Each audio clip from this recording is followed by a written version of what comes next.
Welcome to Your Gray Matters, the podcast that unveils the miracles already amongst us. Here, we believe that the human mind cannot be defeated. Tune in to discover the fascinating people with extraordinary stories, innovative products, and groundbreaking services. With your host, Neil Silvert, who's earned his gray hair and still has use of his gray matter. Hi, everybody. I'm Neil from the Your Gray Matters podcast. Welcome back. And we are the show where we introduce very unusual technologies, things that absolutely are in this world, but you may not be aware of them. And we always have interesting guests. Again, today, another fan favorite of ours, Adam Oldfield, our technology specialist, is back.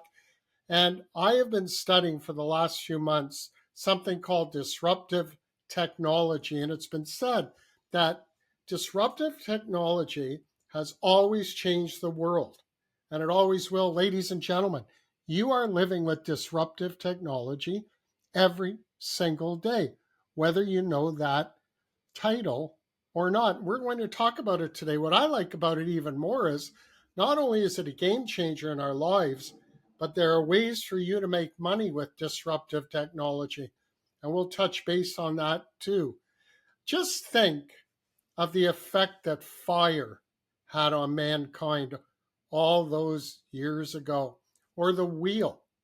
That was disruptive technology in its time. And today we have tons of it. Today we're welcoming back, as I said, Adam Oldfield.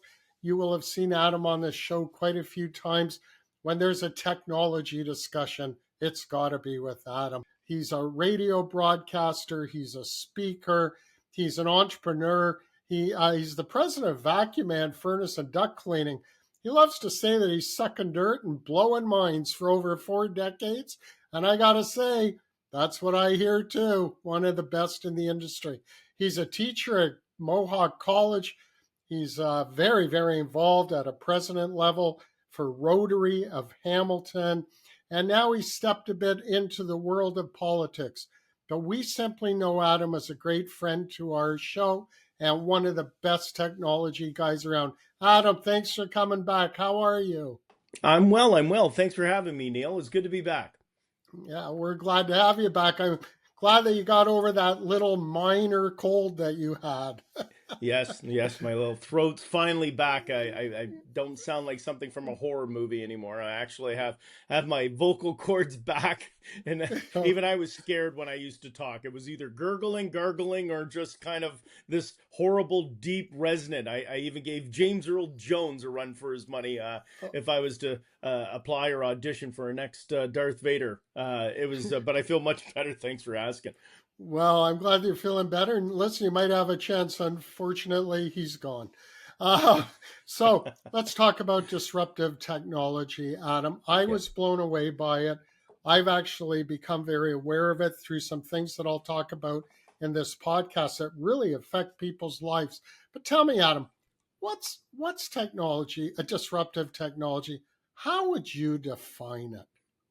I think the best way to define it is a way that we can see what currently actively we engage with, and it significantly alters the way we do and function everyday life. So as technology has more ingrained in everybody's life, as you mentioned, what fire did and the wheel, as far as disruptive technology to and cars from horses, what we can see in disruptive is what we get as a normal way of life and this new change and how it's embraced and how it revolutionizes how we live and function every single day. That's sort of how we're seeing, I would say, disruptive technologies, in my opinion. I remember recently just thinking about the smartphone, and somebody said, do you remember when the smartphone actually allowed us to communicate outside of our house on a normal basis? And that was amazing to me. Of course, that has become disruptive technology, but he said something even farther, because now it's integrated a camera into it, the internet, apps. And if you even go farther, I think you'll agree, Adam, it's even allowed us to bring on a new service, which is called ride sharing. Yes. Yeah. I mean, from that to hotels and now Airbnb. If we've seen, the stages of technology and the evolution of where it's gone, and it's moving much quicker. By the way, Neil, like as you commented, like the smartphone, had been around since 1999. There was, a product called Handspring, and prior to that was BlackBerry, which was a Canadian foundation of technology that today even holds most of the patents of how people communicate. And we started with 2G, then 3G, and now 4G, and now 5G. And 5G is really probably the main trend, but it's almost outdated to the next level, which we're going to see is 6G. And that technology is going to link well with what the next disruptive technology, which just came out in the last 2 years, which is artificial intelligence, AI. Yes. We don't want to give kudos to one voice because there's so many different AI platforms that exist now.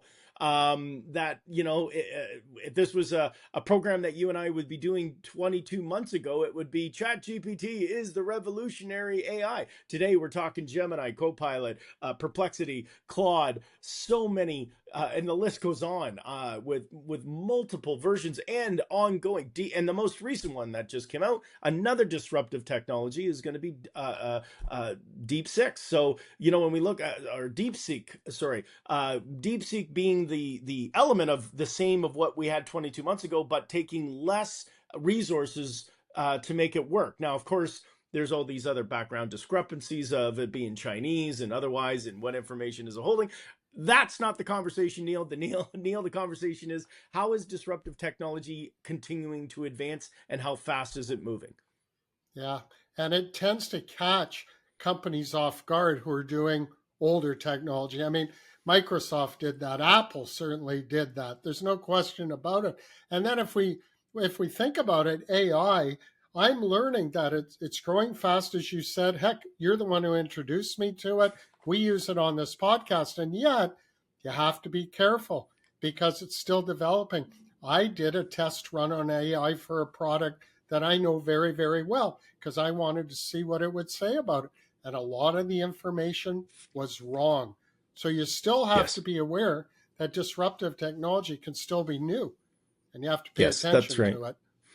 Yeah, for sure, Well, for and I sure. think we're going to see the advancement of what, talking about your artificial intelligence and a capacity of how it's integrated, even with, things of, if you've got one of those Google Pucks or Alexa Pucks, or, those are so old now that they're almost irritating if you're using artificial intelligence and you Yeah. want to ask it the weather and you ask it a question about what's going on in the news. You almost feel like you're talking to an R2D2 version versus an actual response that you can get from an AI chat LLM system. So we're going to see that more next year. We're going to see that rolling out in more devices, more vehicles, where it's now becoming a sentinel where we can actually connect and speak with this technology in your car. Not just say, what's the weather? What's my appointment? It's going to be very much in a dialogue, which it's already there, in a conversation you can engage with the technology, your car, your toaster, your fridge. It's all going to be conversational versus just straightforward question with answer response. I wonder if in the future the new disruptive technology way down the future will be the invention of cursive writing. Now, I'm just thinking out loud, yeah, looking way into the future. That I don't think people could handle that. That would be miles and miles of people trying to relearn. I'm sorry, Neil. That would be stumping multiple minds. They would Yes, be at a loss. and that would be disruptive. I'm fascinated by what's happening with cars. I have a friend, he's a very high level mechanic. He's a teacher, he understands cars. And he actually wrote a paper just a couple of years ago that just said that if things don't start changing with the level of intelligence in cars, they're going to start to become self actualizing. Right? It's And true. he's, Absolutely. Yeah. Well, I saw, what was it in the last while? I saw Meta's latest announcement, a bold one, is that smartphones, as you eloquently commented of it was a disruptive technology is actually now going in the next 5 years. It's been predicted that Zuckerberg commented that we won't even have watches. The new version of disruption is going to be eyewear, visual aids, and we will use heads up display, audio controls. It's the hand holding an actual device will be, this show is going to sound very archaic in about another 3 years. We'll be saying, do you remember when we thought this was something that was existing and now it will exist? Meta glasses or otherwise that they're talking about. VR is going to be the new disruptive technology incorporating AI in it. And I actually wonder if someday we won't have TVs. We'll just have holograms in our house living with us. So who the heck knows? Who the heck knows? That's probably likely. And it is interesting that you mentioned Meta, you mentioned Apple and what Zuckerberg is saying. It's interesting to think that if people had invested in these companies all those years ago, what financially people could have accomplished. And ladies and gentlemen, that's a big part today of why I wanted to bring this whole topic to you, not just to make more money, but to take advantage of it and know that usually disruptive technology, all the profits are inside the companies that create it, can be billions and more. But there are ways to actually make money with everyday disruptive technology that can come your way. And in a few minutes, we'll talk about some of the opportunities, I think. I'm fascinated by some of the things that's happening in science, in the farming world, the food world, even with genetic modifications. We've been hearing about that for years. But interestingly enough, I've had over the years a Chinese doctor, a family member, who said our body doesn't even know what food is anymore. So I guess you get to the point where disruptive technology can become, if not dangerous, maybe change too fast for our own good. Does that make any sense? Absolutely, absolutely. I mean, and even on that topic, Neil, like if we talk about how it's disruptive and we're engaging it, like we can see our bodies are even functioning around this new technology. So if you're holding your smartphone, I'm holding my hand like this, and it almost feels natural. It's kind of like as our bodies adapt to what we're used to on a regular basis. So we've seen that when medically chiropractors have commented neck injuries, neck adjustments are necessary. Lower back because we're sitting longer. We're not necessarily needing to get up and move as much, or our hands, our arthritis and tendons are starting to seize. That's all based on the technology. Even our eyes, they get tired. And we saw that in the old technology of smartphones where your eyes would get tired, and they've now created a blue light. And now they're even talking about a new infrared LED that doesn't damage your retinas. And over time, you start to lose eyesight. As we're talking about all this disruptive engagements of the body, we've got neuroscience and Neuralink, Elon Musk companies, and many that are out there creating microchips to then reverse those effects, give people eyesight, give people nerve ending feelings and otherwise. And so it's this constant battle of where our bodies our bodies were not built to be able to manage the technology that exists today. So as much as I would talk about, as you said, a hologram, and we can only see lights in so many colors and rays and otherwise, we need to adapt to that. And this is not 50 years, 100 years in the future. We're talking in the next decade or less. We're seeing these technologies come to light much quicker and faster, and engaging at an affordable cost. I mean, a robot dog can be ordered from China for $3,000, and it can monitor your property. It can record, and who knows, maybe it can have a flamethrower on it and become military if you want it in your own backyard. But this technology is not hundreds of thousands of dollars. It is reasonably, 3,000 is a lot of money, but it's still within reach of a lot of people. I wonder if the intelligent fence will keep the robot dog inside. Because the intelligent fence is exactly an invisible fence for keeping dogs on the property. So Adam, I came across a couple of technologies that have blown my mind. In fact, I had one of them on this show a few months ago, a company called JPO Products Canada. And you can tune into that episode, ladies and gentlemen. We're all worried about our world, the environmental change, keeping a loving planet by taking care of our planet. And I discovered this product, JPO Products Canada. What they have changed is our ability to clean up hydrocarbon spills, gases, oils. These are, I don't know if you know, ladies and gentlemen, but these are multi-billion-dollar spills that happen every year that can cause massive damage to our environments, or it can just be a spill on your garage floor. And up till now, people have used sawdust, people have used what I like to call kitty litter, clay-based products. But not too long ago, a disruptive technology was created by the use of our own Canadian sphagnum peat moss. By changing the DNA of that, guess what? We've found a way to absorb these spilled hydrocarbons. We've found a way, this is really new, to absorb dirty, brown, filthy water that technology creates. We never had a place for it before. Now we can absorb it into the JPO products, and they can actually go to landfill. It's light, it's low cost, and when companies do, we talked about making money and more profit. The companies that use this product, and the oil and gas industry has twigged into it now, their costs for product have gone way down. Their man hours to clean up, therefore faster cleanup is happening at an outrageous rate.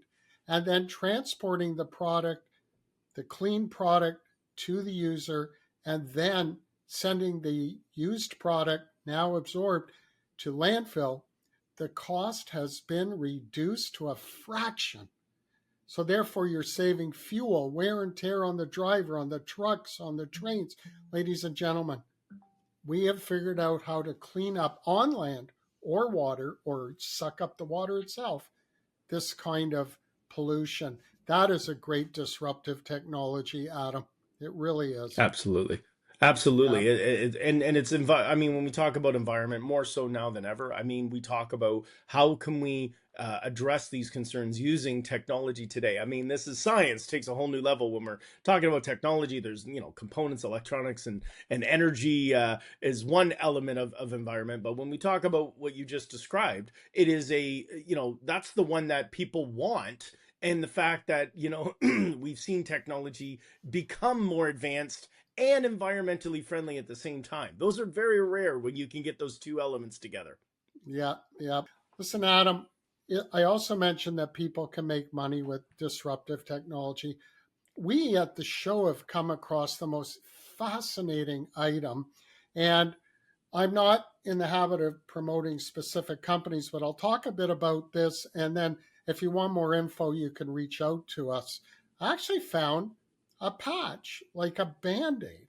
It's not quite 2 inches square, but instead of um, other tools that we use for health and wellness, and that's what this one is for, is helping with our health and wellness, it's non-pharmaceutical.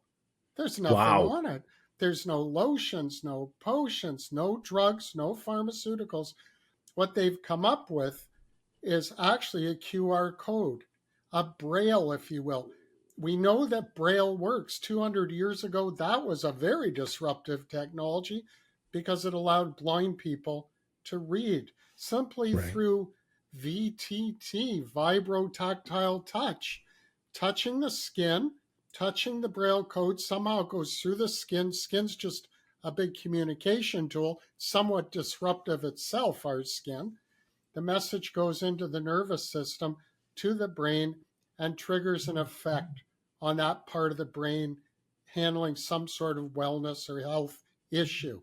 And I found it fascinating because they basically, this company, gone from chemicals and chemistry to physics to treating Wow. health and welfare. That is a disruptive technology. Ladies and gentlemen, if you Absolutely. want more info on that, by all means, because they figured out a way that the average person can get involved with them and actually profit from this product while helping people with their health. They make no medical claims, just a health and wellness product. Adam, I got to tell you a story. We bought a couple of years ago, Linda and I, a brand new car. It's, I won't say the brand name, but it's made in Korea. Okay, fair enough. And I was amazed when I bought this car because they gave me the electronic key fob, which in itself is disruptive. Mhm. And they showed me how with my car, if I'm in a parking lot and two cars parked too close to me, I can't open my doors, I can take my key fob and push a button and the car drives itself forward. Right, And right.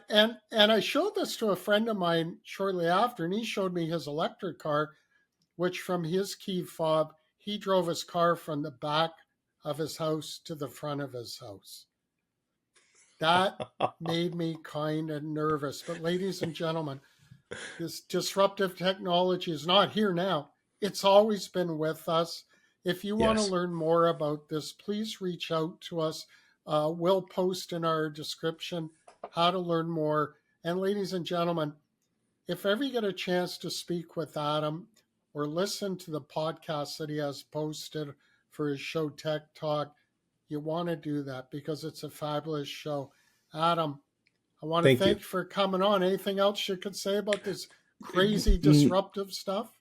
No, I think it's just every day is going to be exciting. And honestly, we could probably do a show every 3 months with the latest in the releases and elements of what we can expect from AI to smartphones, AIs in smartphones, all the way down to where we're going to see the next phase of concern, and that is cybersecurity, Neil. So, yes, Yeah. I can't wait to get back into a program with you probably in another quarter, and we can go over some of the other disruptive technologies that are out there that have even advanced from a matter of only a few months. Yep. And thank you, Adam. And everybody, don't be afraid of disruptive technology. Love it. Take advantage of it. Learn about it. And you could even make money with it. Have a great day, everybody. Thanks for tuning in. Thanks for watching. If you found it interesting and you liked it, give us a thumbs up. If you're ready to subscribe, click right here. And if you'd like to see another episode, click right here. Tell a friend. Send us comments. Thanks a lot.